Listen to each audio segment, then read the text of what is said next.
Warning, this is a bear trap. Why? Because it's 1998 or 1999, and we have a bullish engulfing candle. Have a look at this. BMNR, up 700%. Thank you, Tom Lee. We'll come back to that in a moment. But right now, I got those dance vibes. Why? Because it's 1998, and it is time to go mega big up. Right now, we're pointing to only 2 times. That's right, going all the way back to the early 90s. Only twice. Now, 3 times did this happen. It is basically a bearish engulfing candle, followed immediately by a bullish engulfing. There it is, seen in the wild, 1998, 1999, and 2025. So, what's going to happen from here? Maybe it's time to dance. Maybe it's time to top out. But if we got 2 years, hey, let's party. That's basically what stocks are saying. Why?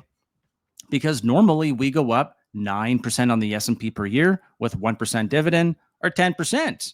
What do we have right now? Hey, we're up by 5.4%, or roughly half of what we normally do in a year.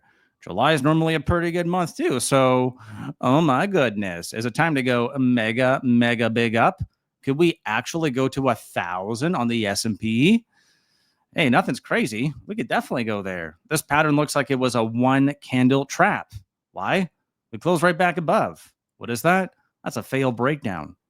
Okay, and then what happened? Expansion signals. Close back above for 2 candles. What is that? Fully bully boomtown buy all dibs. We're bullish on the daily, the weekly, and the monthly, and the quarterly, and the annual.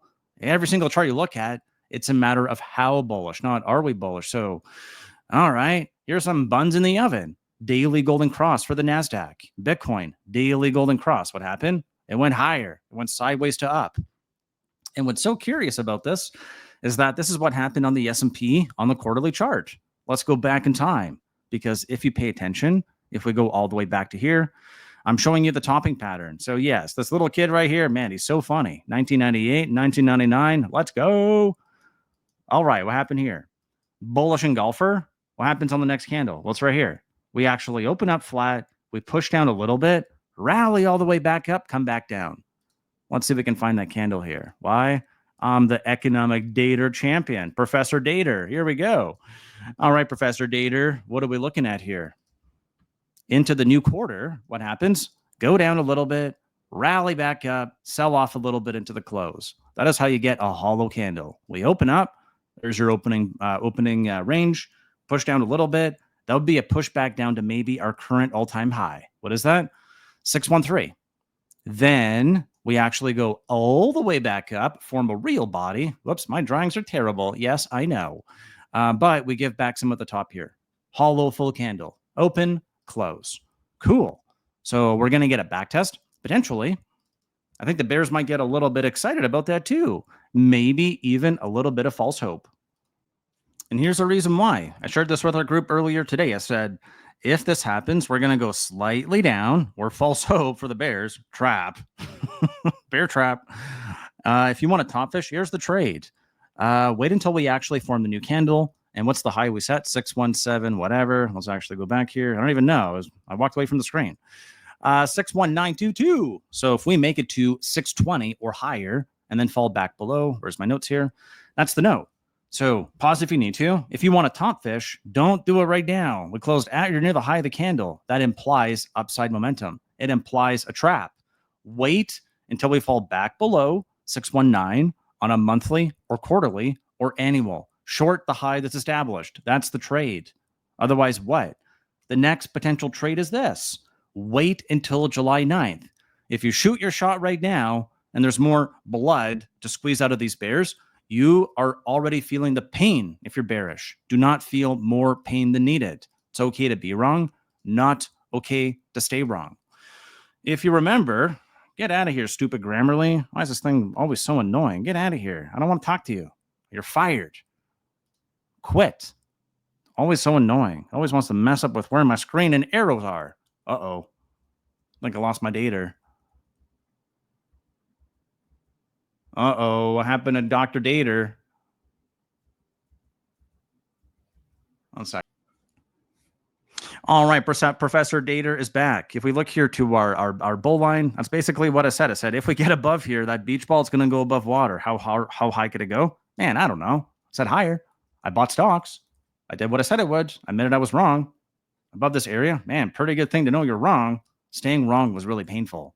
So there's the trade. It's a top fish. If not, look what can happen into September 3rd. Global peace, potentially. This is from the SCMP. What's the headline? Are they going to come for a celebration for WW2? Dub? We'll find out. Into this quarter, man, stocks are pretty happy. Look what they're doing. Mega big up. Into the quarter, 10% quarter. Wow. Stud. Into the first half, it's 5%, but we'll just leave it there. All right. If I did not already, please do me a huge favor and consider smashing that thumbs up or subscribing to the channel. Thank you very much ahead of time. What this chart shows you right here is basically how I would plan to buy more now. If we go higher, which we did, and then we back test, which is what? Our current all-time high. So if now we go here to a shorter time frame, let's go here to the weekly. If now we just ratchet that higher, if number one, we do what I mentioned on the weekend, we do an inverse head and shoulders, we come back down and test roughly 570 or roughly the gap fill, that's probably going to be a buy the dip.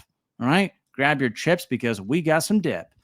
In head, shoulder, shoulder. All right. Or option number two means that we don't go down. We actually just go up more. And I laid this out back in May 14th to be specific. So now that we go higher, where are we? Man, we went mega big up. The mega big up crew came. That's right, they did. And what are we doing? Going even higher. So we want to see it overshoot, back test, curl, pass. Same thing as before. Why? Because we're forming a staircase of support as we go higher. This would be a bounce of what could have been our head and shoulders. And if people buy at what used to be resistance or 613, man, we're probably going mega big up more. There's $7.4 trillion sitting on the sidelines and they want to buy.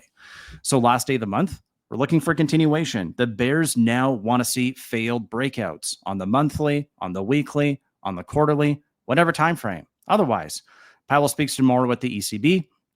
That's going to happen right around the opened, and you can subscribe if you want to see all those updates. If not, we got some buns in the oven here. QQQ, BTC, all these stocks. How many are here? There's tons of them.